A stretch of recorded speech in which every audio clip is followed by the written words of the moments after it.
Okay, we're rolling. Action. Tell me your name and where you're from.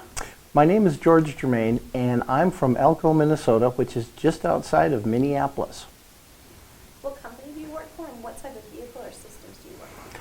I work for Lonsdale Auto Works, and we work on everything from cars to heavy trucks. I'm the heavy truck specialist. I work on trucks, tractors, all that kind of stuff. I got into this business in 1979, and it's been a change. Nothing's what it used to be, and that's why I came to this class. It all changed. It used to be you could run an engine with one wire. Not anymore. Now it's got 50 or 60.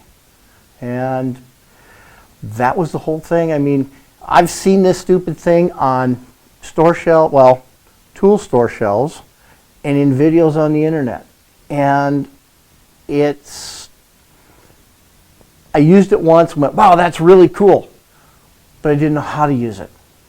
And that's what this class did. I mean, when Dan says, there's only 3 things that go wrong with a wire. Open, short to ground, high resistance. Everything else is mechanical. Nothing else can go wrong with the circuit but that. You hear that the first time and you go, yeah, right. And you hear it the second time and you go, yeah, right. And then he proves it to you and you kind of go, maybe. And then he proves it to you a second time. And then you prove it to yourself about 4 times and you go, oh, damn. And like every other technician out there, that's one of those moments where you go, oh, wait a minute, I can do that. I mean, well, here, look at this. Take leads, cross them, and the meter reads 0. Guess what? It's shorted to ground. It's on volts. It's not on ohms. It's on volts. It's shorted to ground. Wait a minute. That was too damned easy. It's got to be more difficult. It's electricity. It's magic. No, it's not. It's electricity. Just because you can't see it doesn't mean you can't work on it. I'm 52 years old. I always thought I was okay in electrical. And my confidence level is pretty good. I mean, I've worked on APU, auxiliary power units on trucks, which is basically fancy generators that go alongside to keep them hot and cold. But here, I showed you what happens when the meter goes crossed, and now they're not. And that's called ghost voltage. And what's that mean? The circuit is open. If you put those 2 leads on a circuit and the circuit is open, hey, wait a minute. There's only 3 things go wrong.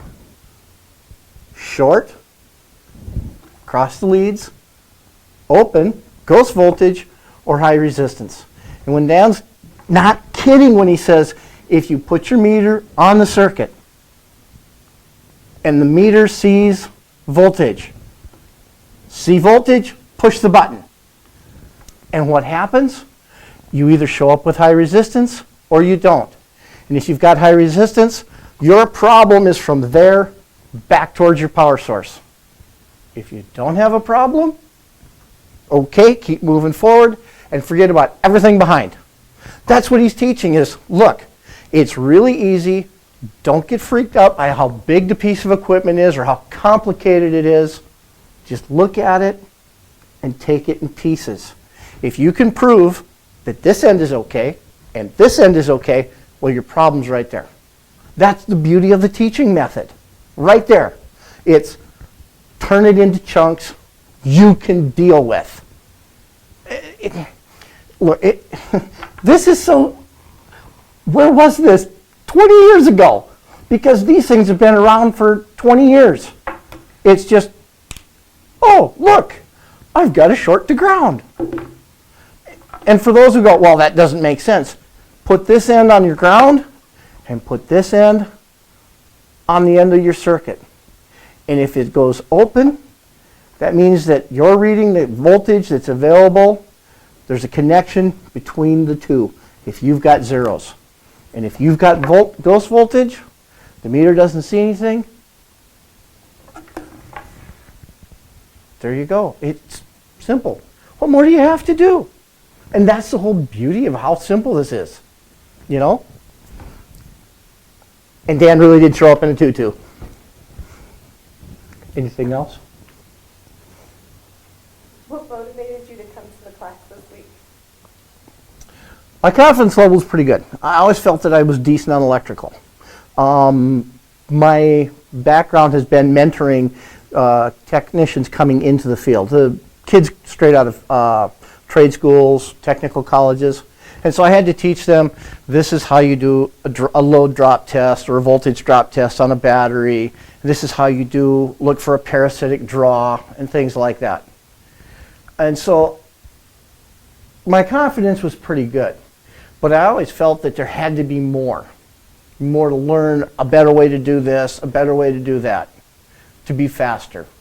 And that's what prompted me to do this. If I keep my skills up and they're getting better, and Dan showed me how to make my skills better, helped me make my skills better, what did I have to lose? I mean, look at what an accountant or a doctor pays in continuing education. For what this costs, this is peanuts. I'll make this back in a day. A day's labor for what at the shop rate for what the class costs, peanuts.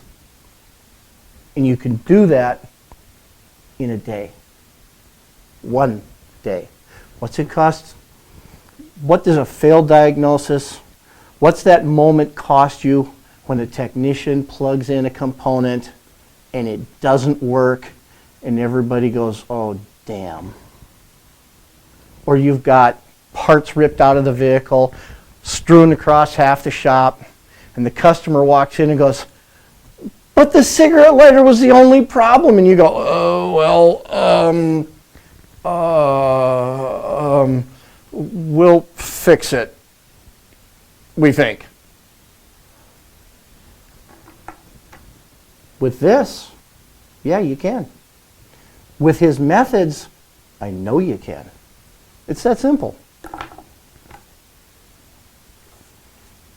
me what your confidence level of electricity was before the class and now. Horrible and going south fast. I think I answered that one already. You pretty much answered all already. How would you describe Dan's teaching methods? Dan's methods are direct and to the point. In the first day, the class is 4 days long. In the first day in class, I went home thinking, oh my God, this was a waste of time. I had a headache. It's like, really? And the second day, we come back and we go through stuff, and I go home and it wasn't quite that bad, but it still sort of was like, well, okay, maybe. Apparently I'm just not getting what he's trying to teach. And then the third day of class, about a third of the way through, it was like the little light bulb went pop and everything went into focus. And I was like, oh, yeah, okay.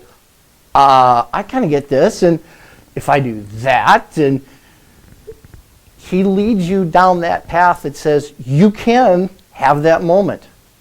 I've had half a dozen different electrical classes, continuing ed classes in this kind of stuff.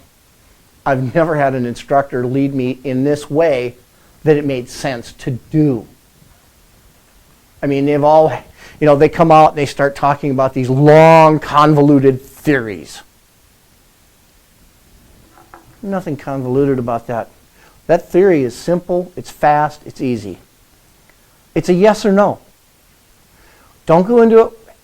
If you go into any kind of problem and you've already diagnosed what the solution will be, you're going to shoot yourself in the foot. If you take, like he says, go in and let the meter tell you what's going on. Ask it a yes or no question. Is it an open or a short? Is it high resistance? You start asking these really simple yes or no questions, and the diagnosis becomes yes or no, yes or no, yes or no. And it's literally a flow chart that anybody can follow. It's simple. It's Is the wire open? Yes or no? If it's yes, where, start to finish, or from the point you are backwards, find your open. If it's shorted to ground, find your short. Because now you know. When Dan says that there's only, he said all circuits, one load. A switch, a load, a fuse, and a ground. Wow. Doesn't matter what it looks like on the vehicle or the piece of equipment, but that's all that's there. That's really all that's there. Load, switch, fuse, ground. And his whole technique of how to read a schematic. Oh, Lord. In class, he lays this complicated schematic in front of you and says, I want you to do this, and then do that, and then do this. And in my mind, I'm like, this is a starter circuit, and it's 5 feet apart. And the wire is going like this and back and forth, and you trace it along on a piece of paper, and it's like, oh, Lord, this is going to be a real pain in the butt to deal with. And then he says, now draw the circuit out this way. Draw it like this, do it like this, and you go, oh, well, it's got a fuse here, and a ground here, and a switch here, and a relay here, and a connector here and here. And he says, okay, now where's your problem? Fix, isolate the problem, repair the wire. As a technician, we're taught time and time again by shop management, by shop foremans, by trade schools. Fix the wire. Diagnose the wire. What's wrong with the wire? Why doesn't the wire work? Dan's approach is simpler. Diagnose the problem, repair the wire. Break it out. Bring it down into chunks. If this half of the circuit is good, don't waste your time looking at it. If this part of the circuit is good, don't waste your time looking at it. Look at the part where it's screwed up. It's that simple. It's easy. How does the voltmeter only diagnostic method impress you? It's fast, easy, and simple. And it's that in a nutshell. It's fast, it's easy, and it's simple. It's not expensive, and it works. What's your opinion of the Load Pro and Dan's voltmeter only diagnostic method? I love my Load Pro. I've had one for about 8 months, and it's, put the leads in the meter, leave them there, and use them. It's just that simple. What would you tell other techs about it? Buy one.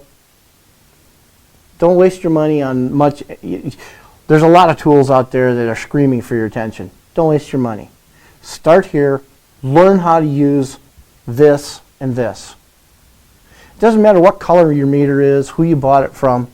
Learn how to use these and these, and electrical just got a whole lot easier. What advice would you give to transportation companies struggling with electrical problems? I come at it from a little bit different perspective. And the reason I say that is I've owned my own truck. In fact, I've owned 5 of them. So I've seen the things that work. I've seen the things that didn't work. I've seen the problems that come around and how we're trying to deal with them today. And we're not doing a good job. Fleets are not doing a good job. Manufacturers are struggling to figure out how to deliver a quality product that they know is going to go into a situation where it's going to receive at least a little abuse, and God knows how much abuse, on the other end of the extreme. I mean, everybody here has seen the TV show Ice Road Truckers. That's an extreme. Electricity does not like to flow at 38 below zero. It also doesn't like to flow at 120 degrees in the desert. They're struggling. In an effort to save money, they've downsized on wires. They've done things like multiplexing and things like that. The problem is that they're not, the fleet, especially the fleet companies who have their own shops, they've put very little money into training their technicians, period. I see it all the time. My daughter drives a truck. She calls me at least once a week. Dad, it broke. Now what? And I'm like, call your home company. Ask them. They don't know. Or we're not sure. Or take it to Cummins. Or take it to the truck dealer. Or, we'll figure out something. The problem is that when these electrical problems show up, they really don't know. And they don't have, they're looking for the magic answer from the magic box. It's volts, it's amps, and it's resistance. That's it.